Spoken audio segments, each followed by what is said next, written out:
अस्सलाम वालेकुम, मैं हूं रेहान तारिक और आप देख रहे हैं दस्तक। सबसे पहले जिक्र दस्तक की उन स्टोरीज का जिन पे आज देंगे दस्तक। मुल्क में कोरोना केसेस बढ़ने लगे। आइंदा फैसले लॉकडाउन में नरमी के होंगे या लॉकडाउन सख्त किया जाएगा, ये सवाल आज के प्रोग्राम में उठाएंगे। पीआईए तैयारा हादसे की तहकीकाती रिपोर्ट 2 जून को पार्लियामेंट और अवाम के सामने आ जाएगी। वफाकी वजीर हवाबाजी का हालिया हादसे के साथ साथ माजी की रिपोर्ट्स भी पब्लिक करने का फैसला। क्या पीआईए इंतजामिया माजी के दाग धो पाएगी?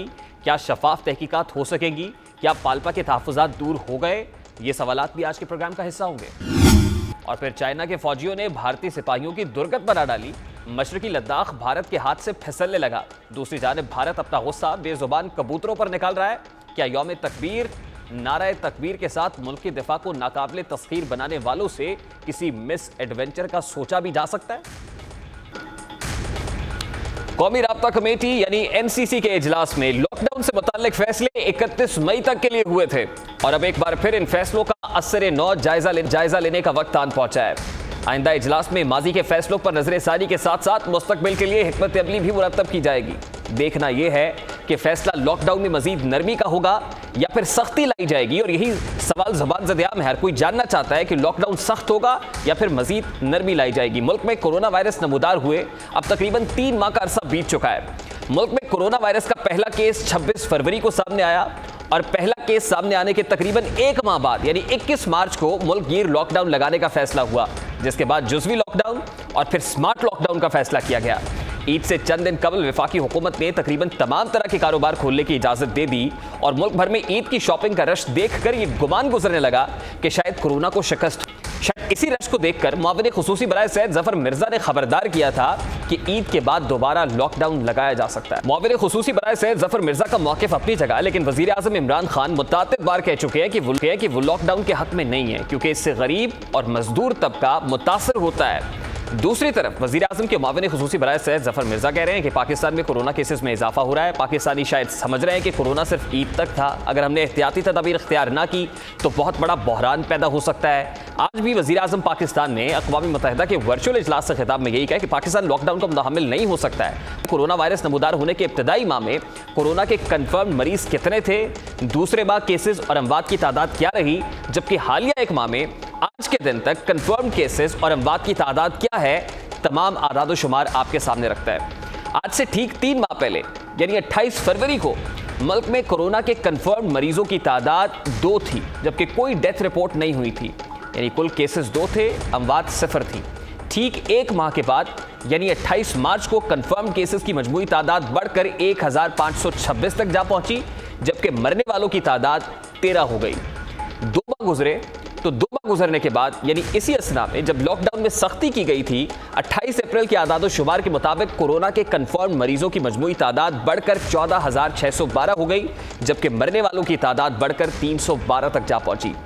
आज ठीक 3 माह गुजरने के बाद अब तक के आदाद शुमार बताते हैं कि इस वक्त कोरोना के कन्फर्म मरीजों की तादाद 62,334 है, जबकि मरने वालों की तादाद बढ़कर 1,276 हो गई है।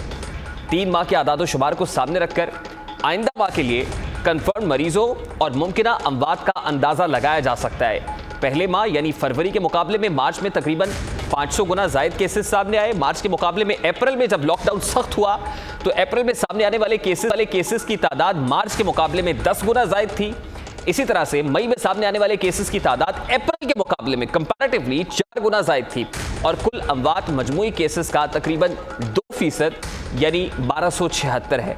इस तनासुब से अगर आइंदा माह के लिए पेश गोई की जाए यानी माह जून के लिए अंदाजा लगाया जाए तो अगर जून में ये केसेस मई के मुकाबले में 2 गुना भी बढ़ते हैं, यानी इससे पहले हमने देखा अप्रैल के मुकाबले में मई में 4 गुना बढ़े, लेकिन अगर जून में मई के मुकाबले में केसेस 2 गुना बढ़ते हैं तो मजमूई केसेस लाख जबकि अमवात 3000 के करीब होंगी। इस शरह से केसेस और अमवात को वज़ीर आज़म कतई गैर मामूली नहीं समझते। वज़ीर आज़म बार बार कहते हैं कि हमारे यहाँ शरह अमवात गैर मामूली नहीं है, केसेस गैर मामूली नहीं है, और उनके मुताबिक पाकिस्तान का सबसे बड़ा मसला ही लॉकडाउन है। हमारे इस वक्त 190 लोगों को मरना चाहिए था इस वायरस की वजह से। हमारी प्रोजेक्शन ये थी कि 14 मई तक पाकिस्तान में जो केसेस कोरोना के केसेस जो इन्फेक्टेड हैं, जो पॉजिटिव केसेस हैं, वो होने थे 92,000 695 और जो अमवात होनी थी कोरोना की वजह से 52,000 हमारी इन्फेक्शंस होनी थी और जो अमवात होनी थी वो 1,324। अब 14 में जो हमने जो परसों गुजरी उसमें हमारे केसेस इन्फेक्टेड कितने हैं 35,700 और हमारी फौतगियाँ हुई हैं 770। और आपको फिर से मैं याद करा दूं कि कोरोना जो वायरस की जो हम एस्टिमेट करते हैं कि हर 100 मरीज़ में से हर 100 वो लोगों से जिनको इन्फेक्शन होती है उनमें से सिर्फ 4 या 5 को हॉस्पिटल जाने की ज़रूरत पड़ती है। अगर 100 लोगों को कोरोना होता है तो 3% ज़्यादातर कौन लोग हैं जिनके लिए ख़तरनाक है? वो लोग हैं जो या उनकी उम्र ज़्यादा है तो उनकी इम्यूनिटी सिस्टम कमज़ोर है, या उनको कोई बीमारी है, या ख़ास तौर पे अगर चेस्ट इन्फेक्शन या कुछ है तो उनके लिए ख़तरनाक को सामने रखा जाए तो इस तनाजुर में जो ये समझता है कि लॉकडाउन सख्त होगा तो शायद ऐसा नहीं होगा, मगर फिर सवाल यह है कि क्या लॉकडाउन में मजीद नरमी लाई जाएगी तो शायद ये फैसला भी हुकूमत के लिए आसान नहीं होगा। एनसीसी यानी नेशनल कोऑर्डिनेशन कमेटी के इजलास से पहले सूबों की इस बारे में क्या राय है, सूबे क्या तजावीज़ इस इजलास में पेश करने जा रहे हैं, इसी मामले पर बात करेंगे। इस वक्त सूबाई वज़ीर इत्तलात नासिर हुसैन शाह हमारे साथ सिंध से मौजूद हैं। बहुत बहुत शुक्रिया शाह साहब आपके कीमती वक्त के लिए। सिंध ने ईद से पहले लॉकडाउन में नरमी से मुताल्लिक जो फैसले किए थे, क्या वही फैसले आज भी सूबे भर में लागू हैं?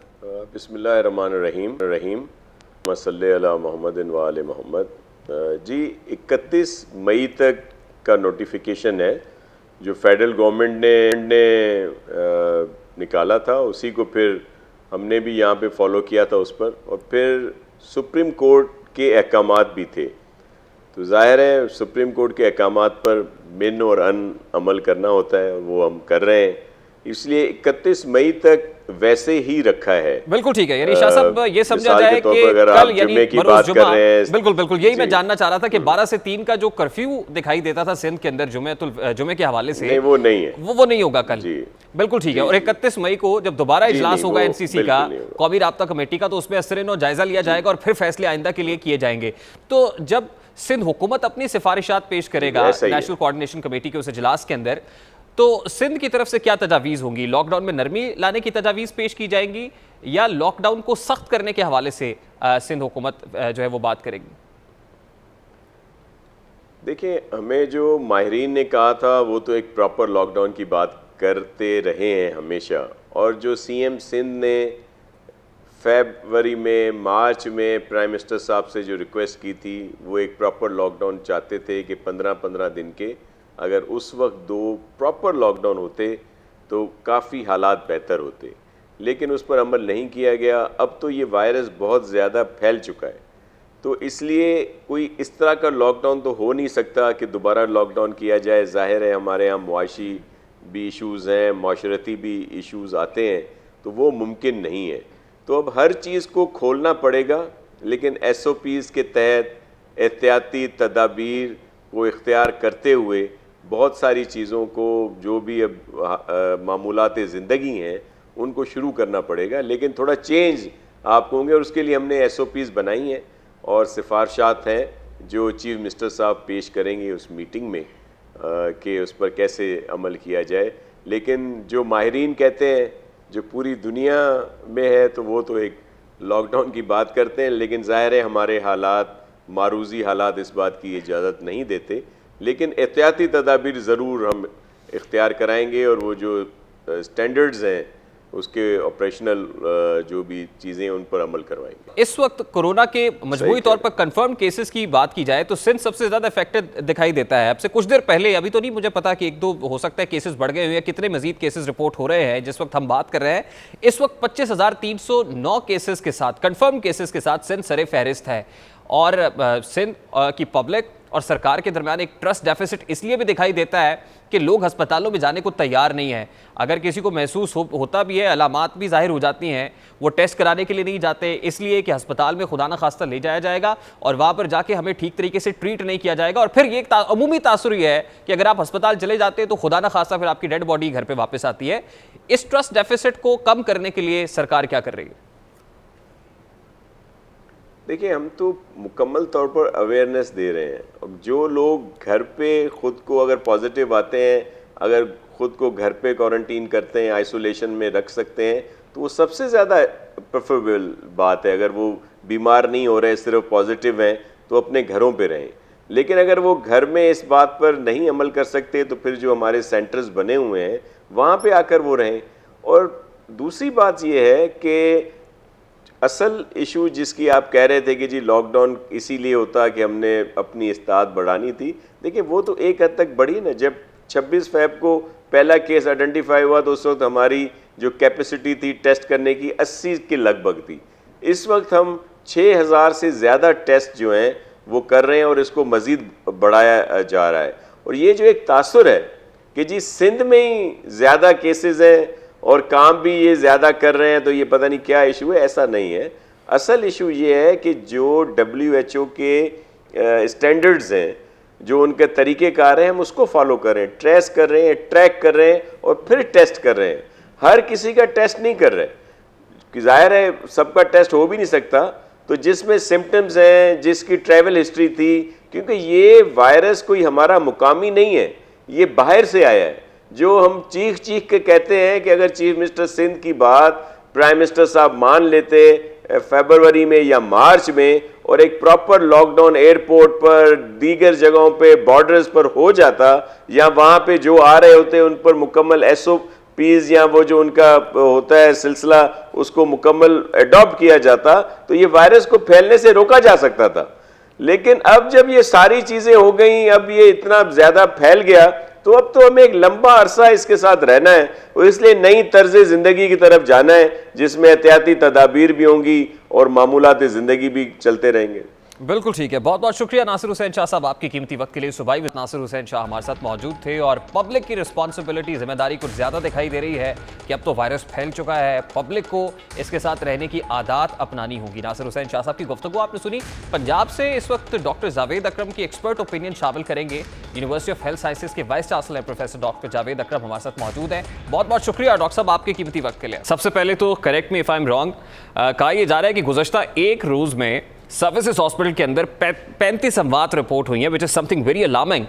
तो क्या ये खबर दुरुस्त है? और इसी शरह से अमवात रिपोर्ट हो रही हैं लाहौर, जिसे सूबाई वज़ीर सेहत एपी सेंटर भी कहती है कोरोना के हवाले से सूबाई दारुल हुकूमत को, क्या ये बात दुरुस्त है सर?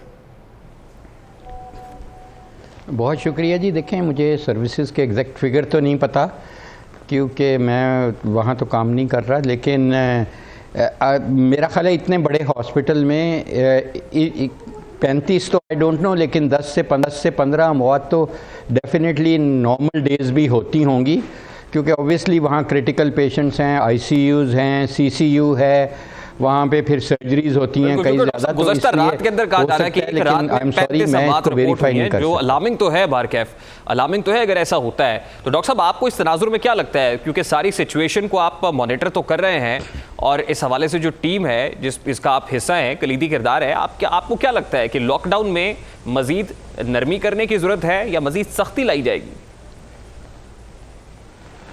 देखें, इस वक्त तो कोई लॉकडाउन है ही नहीं, जहाँ तक हमें पता है कि वो तो लॉकडाउन ईद से बहुत पहले ईज आउट कर दिया गया था, जो थोड़ा बहुत था भी।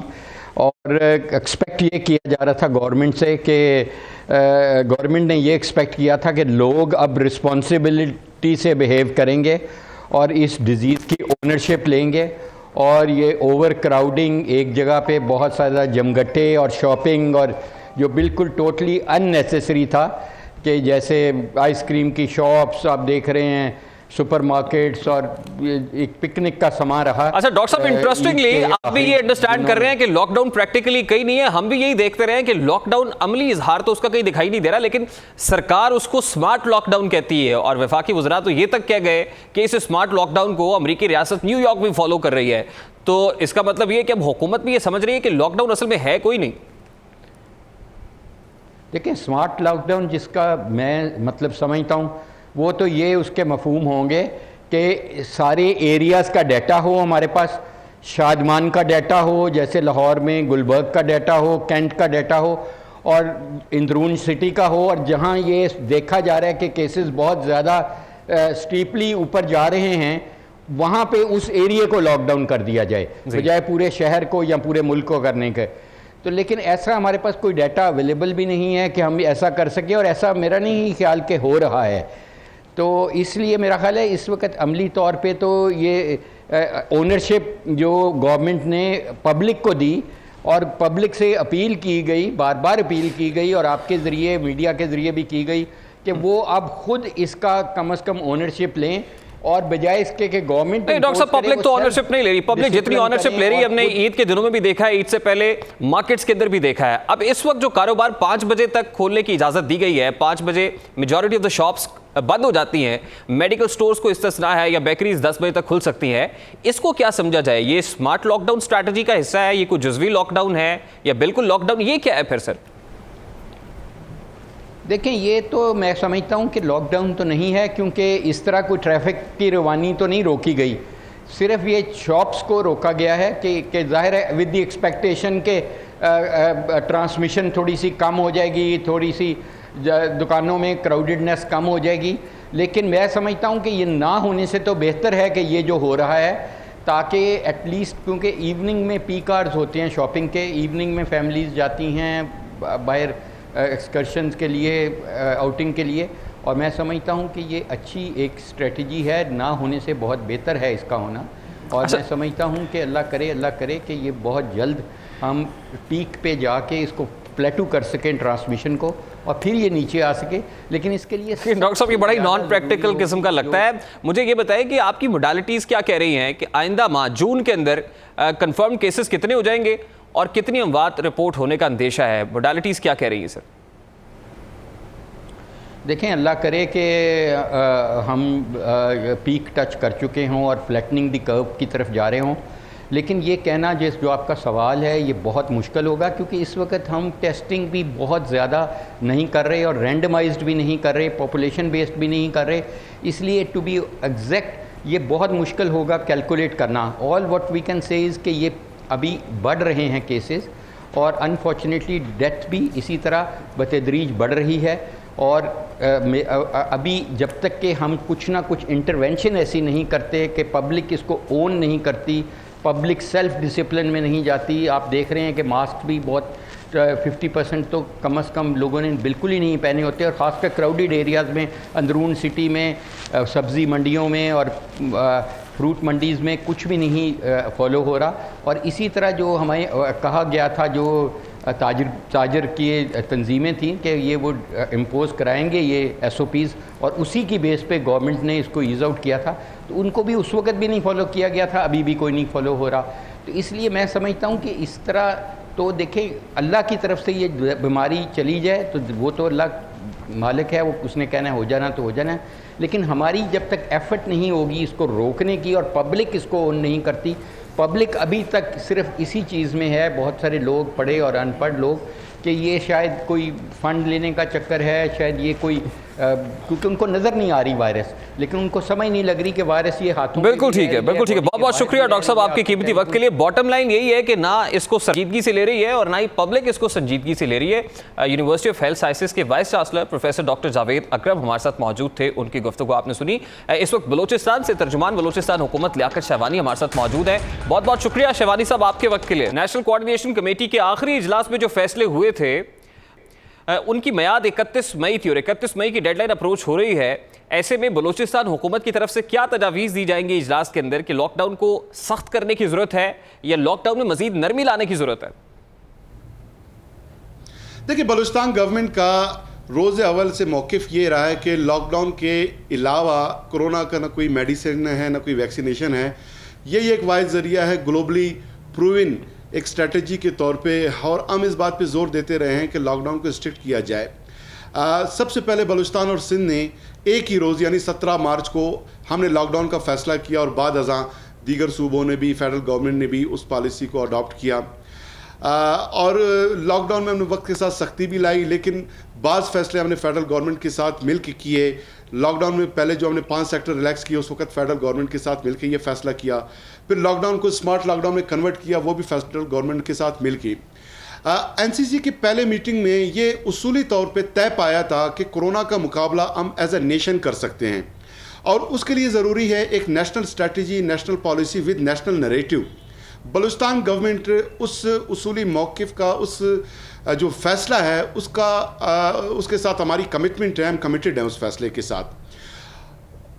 एनसीसी की मीटिंग में यह भी तय हुआ कि फेडरल गवर्नमेंट जो फैसले करती है, बेहतर यह है कि एक नेशनल पॉलिसी डिवाइस किया जाए, लेकिन साथ साथ सूबे अपने मारूजी हालात को मद्देनज़र रखते हुए भी कुछ उसमें तब्दीली ला सकते हैं। लिहाजा अपने हालात को देखते हुए हमने वक्तन फवक्तन उसमें तब्दीली भी लाई। और शिवानी साहब, शायद यही वजह है कि आखिरी इजलास में जो फैसले हुए थे उसमें लॉकडाउन में नरमी प्रपोज की गई थी वफाकी हुकूमत की तरफ से, लेकिन बलूचिस्तान हुकूमत ने अपने लॉकडाउन को मजीद एक्सटेंड किया था, उसको सख्त किया था अपने सूबाई इख्तियार को इस्तेमाल करते हुए। आपकी तरफ लॉकडाउन सख्त हो रहा था।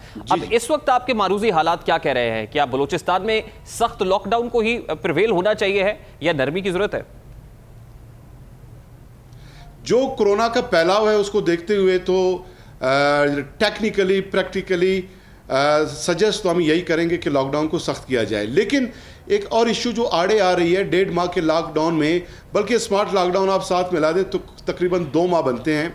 इसमें बलूचिस्तान में 5,20,000 हाउस होल्ड जो है वो ख़त गुर्बत से नीचे चले गए हैं और अपनी किफ़ालत नहीं कर सकते। अपनी किफ़ालत के लिए रियासत की तरफ वो देख रहे हैं। गो के 1,53,000 फैमिलीज़ को हमने राशन फराम किए। फेडरल गवर्नमेंट ने एहसास प्रोग्राम के तहत बहुत फैमिलीज़ को जो है उन्होंने फाइनेंशियल असिस्ट किया, लेकिन वो नाकाफ़ी है। उस एस्पेक्ट को भी हम देख रहे हैं। और दूसरा हम ये देख रहे हैं कि कोरोना का जो है अभी कोई इलाज आता हुआ दिखाई नहीं दे रहा। कोई वैक्सीनेशन मेडिसिन 1.5 साल उसमें लग सकती है जो एक्सपर्ट बता रहे हैं। तो अगर हम स्ट्रिक्ट लॉकडाउन करते हैं इसका ये मतलब है कि फिर आपको 1.5 साल जब तक वैक्सीनेशन नहीं आती मेडिसिन, उस वक्त तक आपको कंटिन्यू करना होगा। वो भी एक मुश्किल फैसला है। ये जो स्मार्ट लॉकडाउन है हमारा बलूचिस्तान का, हमने 2 जून तक ये फैसला किया है। 2 जून फिर हम फर्दर देखते हैं कि उसमें हम एक्सटेंशन करेंगे और कुछ सेक्टर हम सख्त कर सकते हैं। लेकिन शवानी साहब, जब आप लॉकडाउन को मजीद सख्त करने की बात कर रहे हैं, हैविंग सेड दैट, लॉकडाउन की मियाद भी तो ऐसे थोड़ी है कि साल के 12 महीने आप लॉकडाउन लगा दें क्योंकि वैक्सीन नहीं है या कोई दवा नहीं है। ये भी नहीं कर सकते। जैसा कि कंसर्न है वज़ीर आज़म पाकिस्तान का कि मजदूर दिहाड़ीदार तबका है वो बहुत मुतासर होता है, तो you have to live with that. तो ऐसी सिचुएशन में आप क्या प्रपोज, अब तब भी आप यही सोचेंगे कि लॉकडाउन को स्ट्रिक्ट करना चाहिए, मजीद सख्ती लानी चाहिए, या फिर कोई मिडल ऑफ द रोड कोई सोल्यूशन प्रपोज करेंगे? देखिए, प्रैक्टिकल सोल्यूशन इस कोरोना के साथ ये है कि आवाम को SOPs अडॉप्ट करते हुए कोरोना के साथ जीना सीखना होगा, वरना कोरोना हमें जीने नहीं देगी। कोरोना अगर किसी को इन्फेक्शन होता है, उसकी सेहत को ख़तरा, उससे ज़्यादा सेवियर कंडीशन डेवलप होते हैं तो ज़िंदगी को ख़तरा। अगर हम लॉकडाउन सख्त करते हैं तो लोगों के किचन को ख़तरा, मईशत को ख़तरा, मुल्की मईशत को ख़तरा।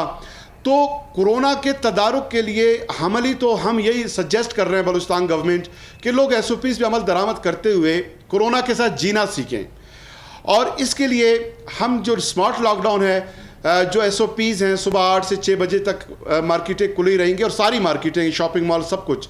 और उसके बाद हम लॉकडाउन करेंगे और लोग वॉलंटियरली अपने शॉप्स भी बंद करें और सोशल डिस्टेंसिंग का ख्याल रखें, मास्क का इस्तेमाल करें, जो मुश्किल काम नहीं है। अगर लोग इन SOPs को फॉलो करते हैं, अडॉप्ट करते हैं, ऑब्जर्व करते हैं, फिर मुश्किल नहीं है। फिर गवर्नमेंट्स को भी फैसला करने में कोई दिक्कत नहीं होगा, न सिर्फ बलूचिस्तान बल्कि बाकी सूबाई और फेडरल गवर्नमेंट्स को भी मुश्किल नहीं होगा। हुकूमत लियाकत शहवानी हमारे साथ मौजूद थे, गुफ्तगू आपने सुनी। या एक ब्रेक लेनी है, क्विक ब्रेक लेंगे। ब्रेक के बाद जब वापस आएंगे तो PIA तैयारा हादसा तहकीकात कहां तक पहुंची है, उसमें क्या पेशरफ्त हुई है, क्या ब्रेक थ्रूज मिल रहे हैं, इस पर बात होगी इस ब्रेक के बाद हमारे साथ।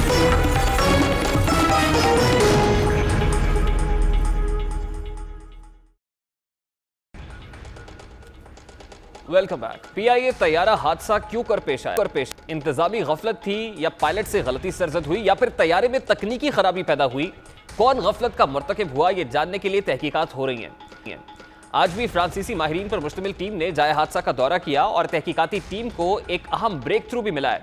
तैयारे का कॉकपिट वॉइस रिकॉर्डर मलबे तले से निकाल लिया गया है। ऐसे हादसात की तहकीकात के लिए मुतासिरा जहाज के 2 पीसेस, 2 टुकड़े, यानी कॉकपिट वॉइस रिकॉर्डर जिसे CVR कहते हैं और फिर फ्लाइट डेटा रिकॉर्डर जिसे FDR कहते हैं, काफ़ी मददगार साबित होते हैं। इनको ब्लैक बॉक्स भी कहा जाता है, जिन्हें तैयारे की महफूज तरीन जगह पर रखा जाता है। CVR में तैयारे की तमाम गुफ्तगू, जबकि FDR में तैयारे के तमाम आलात के काम करने की तफसील मौजूद होती है। आमतौर पर एयरलाइंस इन दोनों आलात को पढ़ने और डीकोडिंग की सहूलत फराहम करती हैं। ताहम हादसे की सूरत में ब्लैक बॉक्स को नुकसान पहुंचने का इम्कान भी होता है, इसलिए एयरलाइन कंपनीज रिकॉर्ड को महफूज बनाने के लिए ब्लैक बॉक्स को डीकोड करने में एहतियात से काम लेती हैं। शायद यही वजह है कि इसको डीकोड करने के लिए फ्रांसीसी टीम को यह जिम्मेदारी सौंपी गई है। वफाकी वजीर हवाबाजी गुलाम सरवर खान ने भी आज इस बात की तस्दीक की है कि जहाज का फ्लाइट डेटा रिकॉर्डर और कॉकपिट वॉइस रिकॉर्डर, जो दो अहम चीजें हैं, वो मिल चुकी हैं, जिन्हें फ्रांस में डीकोड किया जाएगा। अहम बात यह है कि तैयारा हादसे की इब्तदाई तहकीकाती रिपोर्ट वफाकी वजीर के मुताबिक 22 जून को अवाम और पार्लियामेंट में रखी जाएगी। हुकूमत न सिर्फ इस हादसे की रिपोर्ट मंजर आम पर लाएगी, बल्कि माजी के हादसात की रिपोर्ट्स भी पब्लिक की जाएंगी। इस सिलसिले में वफाकी वजीर हवाबाजी गुलाम सरवर खान का क्या कहना था, उसकी एक झलक आपको दिखाते हैं। 22 जून को आनी है, एक माह टाइम है, 22 मई का वाकया है, 22 जून को इब्तदाई इंक्वायरी आएगी। उनके लिए जी डबल सर्वे का कह दिया है और जल्द अज जल्द उन्हें कंपनसेट किया जाएगा और उनके घरों को बाकायदा ठीक ठाक करके उन्हें रिहेबिलिटेट किया जाएगा।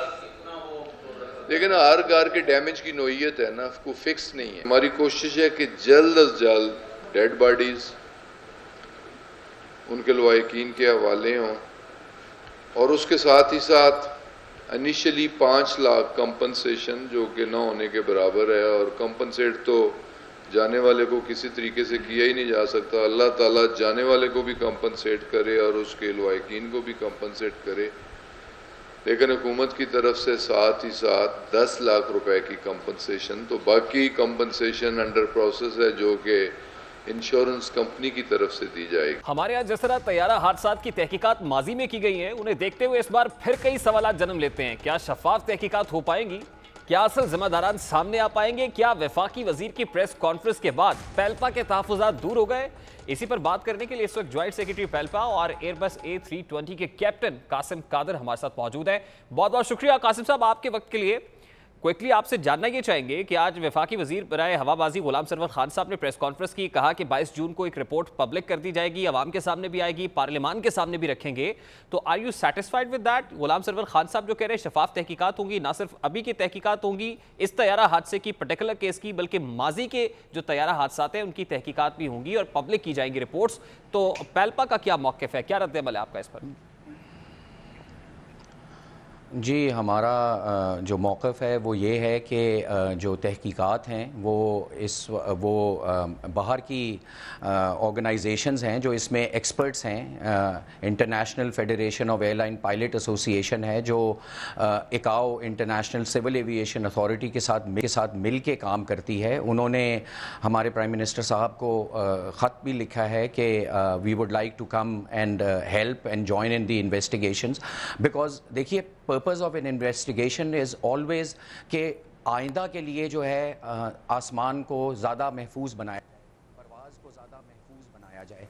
तो when the purpose is this then it should be a collective effort, और बाकी सारे जो भी इसके अंदर जो माहिरीन हैं डिफरेंट जगहों से वो सब मिल के आए। NTSB है, नेशनल ट्रांसपोर्टेशन सेफ्टी बोर्ड, ये सब मिल के तहकीक करते हैं और इसमें वक्त लगता है। तो हमारा मौक़िफ़ ये है कि इन सबको बुलाया जाए ताकि ट्रांसपेरेंट इन्वेस्टिगेशन हो, because we owe it to the nation, we owe it to the passengers, we owe it to बिल्कुल ठीक कह रहे हैं आप। This is something very interesting for me. मेरा ख्याल आपके लिए भी बहुत इंटरेस्टिंग होगा कि वफाकी वजीर ने कहा कि 22 जून को रिपोर्ट पब्लिक कर दी जाएगी, यानी वो टाइमलाइन भी अभी दे रहे हैं कि जिस वक्त अभी तहकीकात इनिशिएट नहीं हुई, आज जो कॉकपिट वॉइस रिकॉर्डर है वो मिला है, जो फ्लाइट डेटा रिकॉर्ड है वो मिल गया है, ब्लैक बॉक्सेस रिकवर हो गए, ये एक ब्रेक थ्रू है। लेकिन क्या ये कहा जा सकता है कि 22 जून को ये रिपोर्ट भी मंजर आम पर आ जाएगी? और फिर जहां तक आप इंटरनेशनल एजेंसीज की बात कर रहे हैं, तो फ्रांसीसी टीम जो एयरबस की आई हुई है पाकिस्तान में, उसी को मेरा ख्याल है कि वो डेटा डीकोड करने के लिए भी दे रहे हैं। तो क्या आप बिलीव करते हैं कि 22 जून तक ये तमाम तर चीजें क्लियर हो जाएंगी, सामने आ जाएंगी?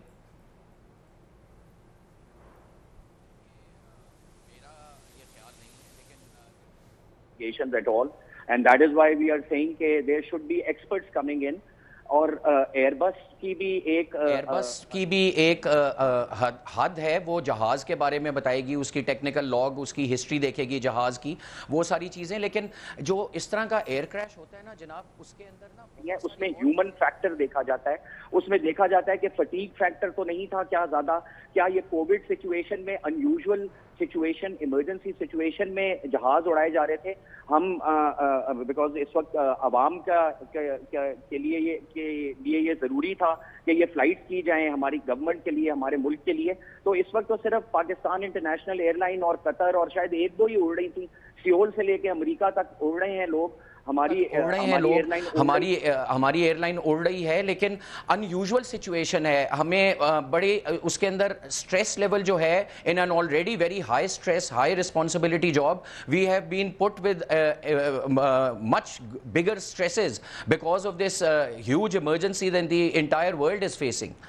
तो कादिर साहब, आज प्रेस कॉन्फ्रेंस के अंदर गुलाम सरवर खान साहब ने, अगर आपने सुना तो उन्होंने कहा है कि कुछ साइकोलॉजिकल एक्सपर्ट्स को, क्लिनिकल साइकोलॉजिस्ट को भी इसमें शामिल करने की तजावीज़ पेश की जा रही हैं और दीगर एक्सपर्ट्स को भी इसमें शामिल करने की कोशिश की जा रही है, जो गुलाम सरवर खान साहब की बकौल उनके लिए बहुत इंटरेस्टिंग था, नया था, क्योंकि वो एविएशन एक्सपर्ट नहीं है। तो मेरा ख्याल आपकी इसी बात को सेकंड भी करती है वो प्रेस कॉन्फ्रेंस के वो अल्फाज। जी, एक तरीके से बिल्कुल सेकंड करती है, बिकॉज अगर ये किया जा रहा है तो ये बहुत अच्छी बात है और बहुत ज़रूरी बात है। मगर बात सारी ये है कि वो ये कौन से एक्सपर्ट्स आ रहे हैं, क्या ये इन हाउस होने लगी है, इंटरनल, क्योंकि उसमें कॉन्फ्लिक्ट ऑफ इंटरेस्ट भी होते हैं जब आप अपने विद इन द कंट्री रख रहे हैं। जब एक्सपर्ट इंस्टीट्यूशंस बनी हुई हैं तो उनको क्यों नहीं ऑन बोर्ड लिया जा रहा? मुझे सिर्फ ये बात हमारे लिए बहुत हम बड़ी हैरत अंगेज़ और बात है कि जी ये इनको क्यों नहीं लिया जा रहा ऑन बोर्ड, जब वो बैठे हुए हैं, वो कह रहे हैं, उनका बहुत तजुर्बा है एयर क्रैश इन्वेस्टिगेशंस का, और वो भी on the commercial side. We have to understand that commercial and airline flying is very very different from military और कॉम्बैट फ्लाइंग। बिल्कुल it's like comparing oranges and apples. तो ये जो है ये हमें सिर्फ ये खदशा है कि इन्वेस्टिगेशन ट्रांसपेरेंट हो, because we also want to make skies safer. That is the whole motivation and that's the incentive. बिल्कुल ठीक है, बहुत बहुत शुक्रिया कासिम कादिर साहब। वी रियली होप कि ये जो हो रही हैं शफाफ होंगी, क्लियर होंगी और फिर पब्लिक भी की जाएंगी। अभी एक ब्रेक लेंगे, ब्रेक के बाद जब वापस आएंगे तो लद्दाख में चीनी फोर्सेस भारतीय फौजियों की खूब पिटाई कर रही हैं और आज यौम तकबीर भी है। मुल्क की दिफा नाकाबिल तस्खीर है, इस अज़्म को दोहराता भी है ये दिन। और इस वक्त भारत की तरफ से क्या हर्जा सराई की जा रही है, फॉल्स फ्लैग ऑपरेशंस की क्या खबरें हैं, इस तमाम तर मामले पर बात करनी है, लेकिन इस ब्रेक के बाद हमारे साथ।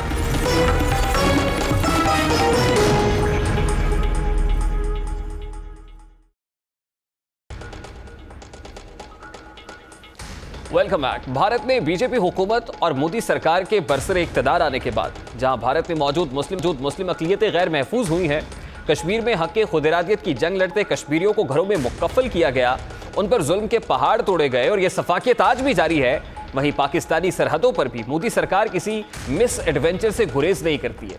कभी अंदरूनी साजिशों से तवज्जो हटाने के लिए पाकिस्तान के खिलाफ हर्जा सराई की जाती है, तो कभी सर्जिकल स्ट्राइक्स का ड्रामा रचाया जाता है।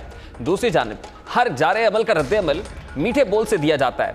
भारतीय तैयारे पाकिस्तानी फ़ज़ाई हुदूद की खिलाफ वर्जी करते हैं तो दिफा का हक रखते हुए पाकिस्तानी शाहीन मुंह तोड़ जवाब देते हैं। भारतीय पायलट अभिनंदन को गिरफ्तार करने के बावजूद जज्बा खैर सगाली के तहत भारतीय पायलट को भारतीय हुक्काम के हवाले किया जाता है।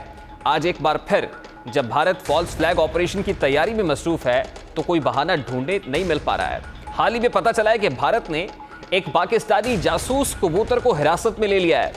बेचारे भारतीय सुरमाओं की बेबसी देखकर जहां तरस आता है, वहीं हंसने को जी चाहता है कि एक असलहे से लैस पाकिस्तानी तरबियत याफ्ता जंगी कबूतर हकीकत में बेजुबान परिंदा भारत की तहवील में है। ऐसा कोई पहली बार नहीं हुआ, बल्कि इससे पहले भी भारतीय मीडिया ऐसी मज़ाक़ा खेज़ खबरें नशर करता रहा है कि भारतीय पुलिस ने पाक भारत सरहदी इलाके से एक कबूतर को तहवील में ले लिया है, जिसके जिस्म पर भारतीय वज़ीर आज़म नरेंद्र मोदी के लिए एक धमकी आमेज़ पैगाम बंधा हुआ था। आज यौम तकबीर है, 28 मई 1998 के इस तारीखी दिन की याद में कि जब पाकिस्तान ने भारत के 5 एटमी धमाकों का जवाब शाही के मकाम पर 6 एटमी धमाके करके दिया था। भारत ने जब 1998 में ऑपरेशन शक्ति के नाम से पोखरान के मकाम पर मजीद 5 एटमी धमाके किए तो शायद उसे गलत फहमी थी कि पाकिस्तान भारत की इस बिला जवाज इश्ताल अंगेजी का जवाब देने की पोजीशन में नहीं है। आलमी बरादरी, खासतौर पर अमेरिका और मगरबी दुनिया ने भारत को इस आलमी जारियत का कोई ज्यादा बुरा नहीं बनाया और भारत के साथ उनके ताल्लुकात मामूल के मुताबिक चलते रहे। पाकिस्तान की हुकूमत और इदारों ने जब ये सूरत हाल देखी तो आखिरकार वो पाकिस्तान की बका और हिफाजत के लिए इस बात पर मजबूर हो गए कि ईंट का जवाब पत्थर से दें, और पाकिस्तान ने भारतीय धमकी का जवाब 28 मई 1998 को अपने पहले एटमी धमाके चागी अव्वल की शक्ल में दिया। 30 मई तक पाकिस्तान ने 6 एटमी धमाके किए और इस तरह पाकिस्तान दुनिया की 7वीं और आलम इस्लाम की पहली एटमी ताकत बनकर उभरा। आज का दिन जहां भारत को यह याद दिला रहा होगा कि पाकिस्तान का दिफा नाकाबिले तस्खीर है, वहीं भारत मशरकी लद्दाख में चीन के हाथों रुसवा हो रहा है। चीनी अफवाज न सिर्फ भारतीय फौजियों की पिटाई में मसरूफ है, बल्कि लद्दाख में अपनी पेशकदमी जारी रखते हुए 100 से ज्यादा कैंप्स भी कायम कर चुकी हैं। चीनी सदर ने अपनी अफवाज को किसी भी सूरत हाल के लिए तैयार रहने के अहकामात भी सादर किए हैं। ऐसे वक्त में अगर पाकिस्तान चाहे तो शायद किसी भी तरह की जारहियत का हिस्सा बन सकता है, मगर इसके बावजूद पाकिस्तानी वजारत खारजा और वजीर आजम पाकिस्तान खित्ते में अमन के ख्वाह हैं, मगर ये पैगाम भी दे रहे हैं कि हमारी अमन की ख्वाहिश को कमज़ोरी ना समझा जाए, क्योंकि अगर ज़रूरत पड़ी तो वतन अजीज़ का बच्चा बच्चा की कसम खाकर दिफाए वतन की खातिर सीना सुपर हो जाएगा और यही नारा हर सू बुलंद होगा कि हमको तेरी कसम ए बहारे वतन। अब अंधेरे सफ़र को ना दोहराएंगे। अगर किसी ने तेरे साथ धोखा किया, वो कोई भी हो, हम उसके रास्ते की दीवार बन जाएंगे, जान देकर तेरा नाम कर जाएंगे। ये तो था आज का दस्तक। आपसे मुलाकात होगी कल। अपना रखिएगा ख्याल। अल्लाह।